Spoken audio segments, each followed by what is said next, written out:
उमा देवी का दिव्य रूप में देवताओं को दर्शन देना और अवतार ग्रहण करने का आश्वासन देना। ब्रह्मा जी बोले, हे नारद, इस प्रकार देवताओं के द्वारा स्तुति किए जाने पर दुर्ग नामक राक्षस के द्वारा उत्पन्न संकट का नाश करने वाली जगन माता देवी दुर्गा देवताओं के समक्ष प्रकट हुई। वे रत्नों से जटित, दिव्य, परम अद्भुत, किंकिणी जाल से युक्त, कोमल बिछोने वाले तथा श्रेष्ठ रथ पर विराजमान थी।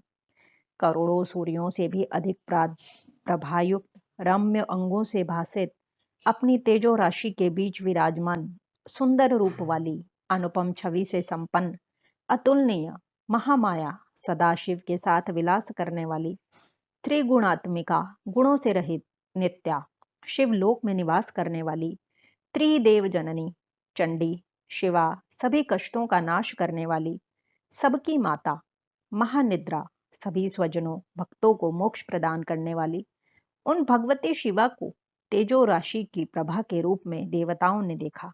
किंतु उनके प्रत्यक्ष दर्शन की अभिलाषा वाले देवताओं ने पुनः उनकी स्तुति की।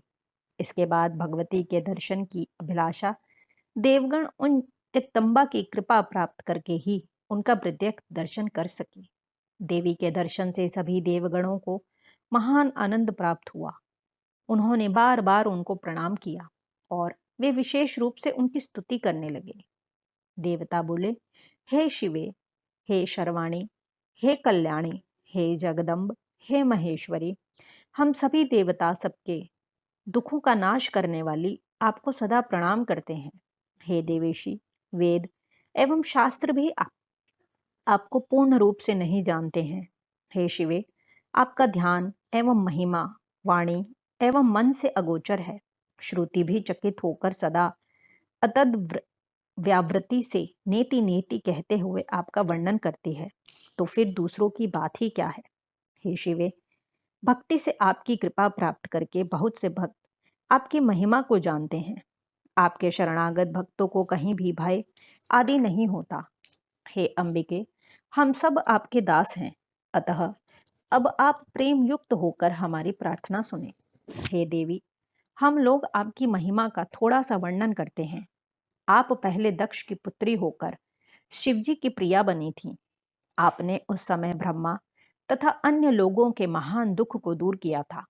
आपने अपने पिता से अनादर प्राप्त कर अपनी प्रतिज्ञा के अनुसार अपने शरीर का त्याग किया और आप अपने धाम को चली गई थीं, जिसके कारण महादेव जी ने दुख पाया था। किंतु हे महेश्वरी, देवताओं का वह कार्य पूरा नहीं हुआ। इसलिए हम समस्त देवता एवं मुनिगण आपकी शरण में आए हुए हैं। हे महेशानी, आप देवताओं के मनोरथ को पूर्ण कीजिए, जिससे हे शिवे, सनत कुमार का कहा हुआ वचन सफल हो। हे देवी, आप पृथ्वी पर अवतरित होकर पुनः शिवजी की पत्नी बने और यथा योग्य लीला करें, जिससे देवगण सुखी हो जाएं। हे देवी, कैलाश पर्वत पर स्थित भगवान शिवजी भी सुखी हो जाएं, सभी लोग सुखी हो जाएं और पूर्ण रूप से दुख का विनाश हो जाए। ब्रह्मा जी बोले, हे नारद, विष्णु आदि सब देवता यह कहकर प्रेम से मग्न हो गए और वे भक्ति पूर्वक विनम्रता से सिर झुकाए मौन खड़े हो गए। शिवा भी देवताओं की स्तुति सुनकर प्रसन्न हो गई। उनकी स्तुति के कारण का विचार कर तथा प्रभु शिवजी का स्मरण कर भक्त वत्सला तथा दयामयी उमा देवी, विष्णु आदि उन देवताओं को संबोधित करके हंसकर कहने लगे, हे हरे, हे विधे, हे देवताओं, हे मुनिगण, अब आप सभी लोग दुख रहित हो जाइए और मेरी बात सुनिए। मैं आप लोगों पर प्रसन्न हूं, इसमें संदेह नहीं है। मेरा चरित्र त्रैलोक्य को सर्वत्र सुख प्रदान करने वाला है। दक्ष आदि को जो मोह उत्पन्न हुआ वह सब मेरे द्वारा ही किया गया था।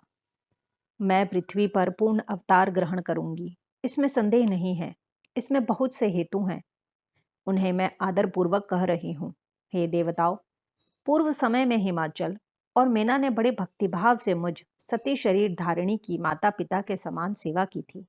इस समय भी वे नित्य प्रति मेरी भक्तिपूर्वक सेवा कर रहे हैं और मैना विशेषकर अपनी पुत्री रूप में सेवा करती हैं, इसमें संदेह नहीं है।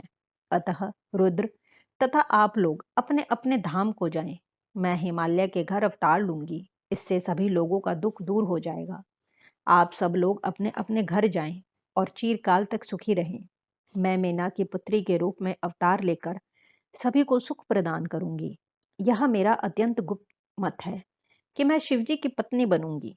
भगवान शिव की लीला अद्भुत है, वह ज्ञानियों को भी मोह में डालने वाली है। हे देवगणों, जब से मैंने दक्ष के यज्ञ में जाकर पिता द्वारा अपने स्वामी का अनादर देखकर दक्षोत्पन्न अपने शरीर को त्याग दिया है, उसी समय से वे काला अग्नि संज्ञक स्वामी रुद्रदेव दिगंबर होकर मेरी चिंता में संलग्न है। मेरे रोष को देखकर अपने पिता के यज्ञ में गई हुई धर्मज्ञ सती ने मेरी प्रीति के कारण अपना शरीर त्याग दिया। यही सोच करके वे घर छोड़कर अलौकिक वेश धारण कर योगी हो भटक गए। वे महेश्वर मेरे सती रूप का वियोग सहन नहीं कर पा रहे हैं। उन्होंने उसी समय से कामजन्य उत्तम सुख का परित्याग कर दिया है और मेरे निमित्त कुवेश धारण करके वे अत्यंत दुखी हो गए हैं। हे विष्णु, हे विधे, हे देवगणों, हे मुनिगणों, आप लोग महाप्रभु महेश्वर की भुवन पालिनी अन्य लीला भी सुने। ज्ञानी होते हुए भी विरह में व्याकुल वे मेरी अस्थियों की माला बनाकर धारण किए रहते हैं, फिर भी उन्हें कहीं भी शांति नहीं मिलती है। वे प्रभु अनाथ के समान इधर उधर घूमते हुए ऊंचे स्वर में रोते रहते हैं। उन्हें उचित तथा अनुचित का ज्ञान भी नहीं है। इस प्रकार वे प्रभु सदाशिव कामियों की गति दिखाते हुए लीला करते फिरते हैं और कामुक की भांति विरहाकुल वाणी बोलते रहते हैं। वे शिव वस्तुतः निर्विकार तथा दीनता से रहित अजित परमेश्वर परिपूर्ण स्वामी मायाधीश तथा सबके अधिपति हैं।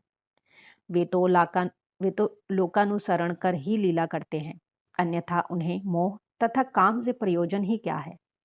वे प्रभु न तो किसी विकार से अथवा माया से ही लिप्त रहने वाले हैं।